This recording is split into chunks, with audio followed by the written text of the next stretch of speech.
来了，老铁们，咱接着聊啊。说这个伊朗为什么会被渗透的有如一双被遗弃在重点房里的渔网袜般，被撕扯的千疮百孔？你想弄明白这个问题，你得学会用螳螂拳打铁布衫，你得顺着历史的卡不当，你往根上倒。你别看他们三个现在是不死不休，不共戴天，梅姨管伊朗叫邪恶轴心，伊朗视他俩为万恶之源。但是你只要把这个时间稍微往后这么倒一倒，多了不用，倒到我出生的前一年，美国、伊朗、以色列，他们三个还是一个头磕在地上的八兄弟。话说1979年以前的伊朗，那还叫巴列维王朝。那个时候伊朗亲美亲的那就跟老爷们结婚之前亲媳妇一样，那是发自于根上的亲。但是为什么我一诞生，整个世界的格局它就变了呢？哎，你听我给你讲完这段毛氏历史聊斋，你就明白了。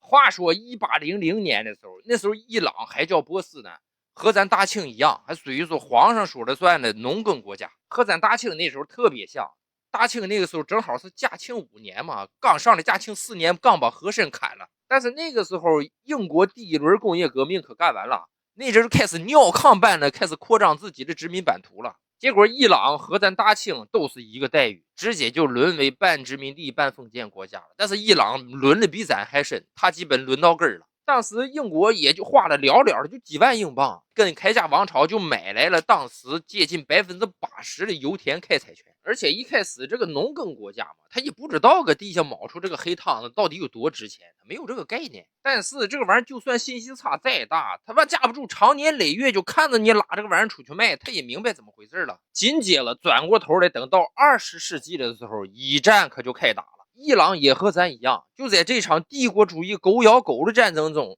也混了个战胜国。而且更一样的是，虽然是战胜国，但是开完巴黎和会回来，依然得和英国签订一系列丧权辱国的不平等条约。这波斯人这就不干了，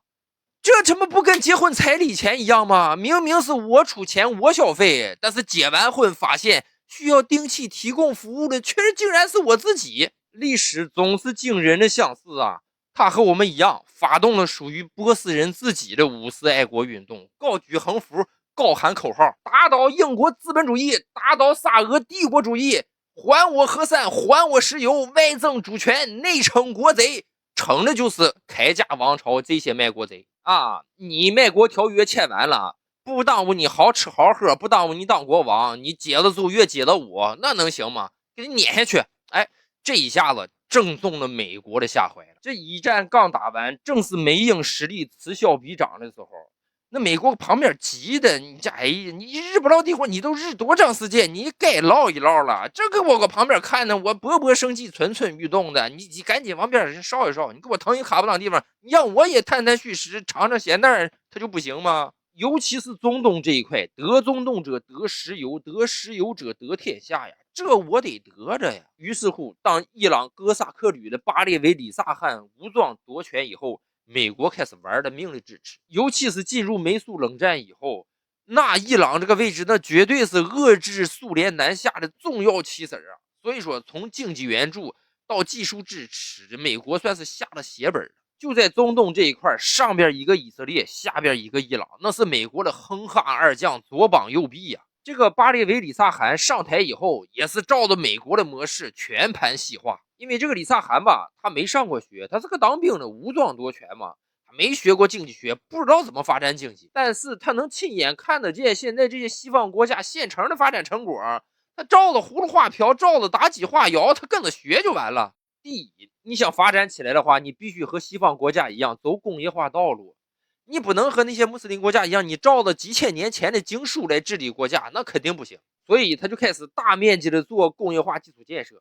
像什么公路、铁路、钢铁、化工，最主要的是重点依靠石油资源，大力发展周边产业链。第二，大力发展世俗教育。什么叫世俗教育？就是咱现在学那些什么语数外啊，这个数理化、史地政生，就这些东西。那以前可学的可不是这个。那以前你上学那书包你得塞满护书包，老师一上课就来，同学们让我们一起来阅经。你如果世俗化教育跟不上的话，你光搞那些工业化基建根本没有用。你想成为一个工业化国家，你最起码你得有几百万的合格的高素质的工业化工人。第三就是男女平等，女的和男的一样可以上学，可以上班，而且女的不能戴头巾，不是可以不戴头巾，是不可以戴头巾，明文规定就不让你戴了。你就说这哥们狠不狠吧？就是要从根上把你这个伊斯兰教给你淡化它。另外，你看很多先进的武器啊，先进的科技都是从美国、从以色列来，而且不光是武器装备，这个现代战争你不是不会打吗？这些装备你不会用不是吗 ？OK， 你把人给我送到以色列来，以色列蓝翔陆军学院，你包教包会回去直接上岗。所以伊朗有很多军方啊，甚至情报机构的人都是以色列一手带出来的，人家情同手足，关系非常好。那当时以色列在巴勒斯坦建国的时候，伊朗是硬扛一圈伊斯兰国家的压力跟他建交。几次中东战争下来，那一圈阿拉伯国家围着以色列围殴封锁。这个时候，伊朗一直在后边默默的给以色列送石油，他俩是最铁的铁杆盟友。有老铁就问了，那这么一对伉俪情深、狼狈为奸的组合，怎么就反目成仇了呢？那这就得从伊朗的内部问题说了。你看看巴列维这一系列举措，他就是要把教士集团从这个利益和权力的综述系统中踢出去。你看以前那个凯家王朝，你别管他是怎么腐败无能啊，还是这个卖国求荣也好，但最起码我教士集团有我固定稳定的利益和权利。你知道信仰这个玩意儿，这是几百年打下来了，多扎实的群众基础。那教士集团呢，我不管你谁上台当国王，是谁下台的，我这个地方就铁打的手牌，流水的祭司，我就站好收银台，我看着手牌一个个对着结账就完事了。你看，甚至就连手握重兵的那个巴列维里萨汗，他刚上台的时候也得毕恭毕敬的朝教士们深鞠一躬，得到人家的认可，你才能当这个头牌。结果你现在李萨汗，你反过来要把我们教士集团统一清除出权力机构，这太狠了。这些教士集团他不可能坐原地等死啊，不能等了人家把他这个信仰基础一点点世俗化，把它边缘化，清除出利益中枢，他得组织他这些信徒赶紧起来游行示威反抗啊！那巴列维这头呢，直接就给你来了一手孙悟空慰问广寒宫。这一只手里是伸缩自如的大棒，这一只手里是鲜嫩多汁的胡萝卜，一个用来威逼，一个用来利诱。他一边派出以色列摩萨德一手给他打造了特务系统，叫萨瓦克，去暴力镇压、逮捕、暗杀。一边呢又出台了一系列讨好老百姓的惠民政策，那政策给的现在你听听那都吓人呐！什么中学、大学学费一律全免，2岁以下的孩子国家免费给你养。就算是美国最牛巴的如日中天的时候，政策他也不敢这么给呀。但是伊朗硬生生就给下去了，也正好赶上那阵中东战争。所有阿拉伯国家联合起来就制裁美西方国家去支援以色列，这就导致石油价格一路狂飙，翻了4倍还不止。那作为一个石油国，伊朗那个钱袋子好有一笔呀，那简直是扳倒了和珅的嘉庆，摁倒了今年的门庆，那灌得满满当当啊。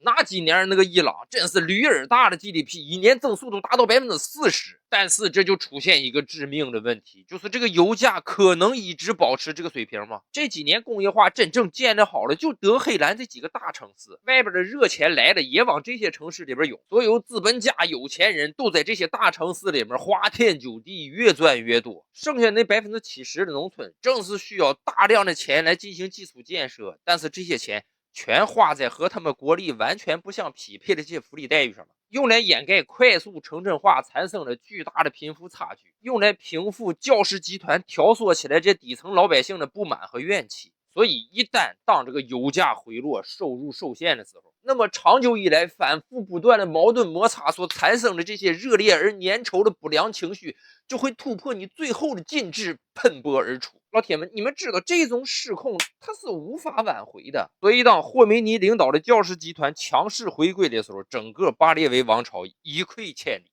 这个教士集团上台之后，对世俗力量的清洗一定会更彻底。你当年怎么驱逐我，怎么镇压我，怎么迫害我，怎么暗杀我，这笔账我是要找回来的。至于伊朗以前亲美亲以色列那些势力，包括什么资本啊、家族啊、军方势力啊，他们手里的这些石油啊、工业这些来钱道，被宗教集团成立的这个伊朗伊斯兰革命卫队一把全抢走了。那夺人财路如杀人父母啊，他们做梦都想靠着美国和以色列的势力来灭掉宗教集团。他们的东西他们要夺回来，他们想复辟呀。正常霍梅尼宗教势力上台以后，伊朗内部是必定要有一场血淋淋的你死我活的斗争的。只不过他们之间这个不死不休的血海深仇，被美国亲手扶植的另一个小弟，美国 CIA 就是中情局倾力培养的中东第一狠人伊拉克金牌杀手给摁下来了。此人报上名来，大伙如雷贯耳，就是号称中东搅翻天，地球颤三颤的火云萨达姆邪神侯赛因。他和伊朗打了一场二战以后持续时间最长、经济损失最大的战争——两伊战争。是这场战争掩盖了伊朗内部巨大的矛盾和血淋淋的仇恨罢了。有老铁就问了，你这怎么又是美国亲手扶植的铁杆盟友亲生小弟，跟美国到头来最后打的你死我活呢？嗨，这才哪到哪，你就看了吧。我可以负责任的告诉你，美国是近100年来整个地球所有恐怖主义的大本营和发源地。还有更狠的角色还没登场呢。什么叫恶有恶报？什么叫自作孽不可活？你看了吧，美国是怎么自己揪了自己脖领了，把自己一步一步拽进万劫不复的帝国坟场。你就办好小马扎，你就且听下回分解吧。人前摇扇，醒目拍桌，各位看官，你细听分说。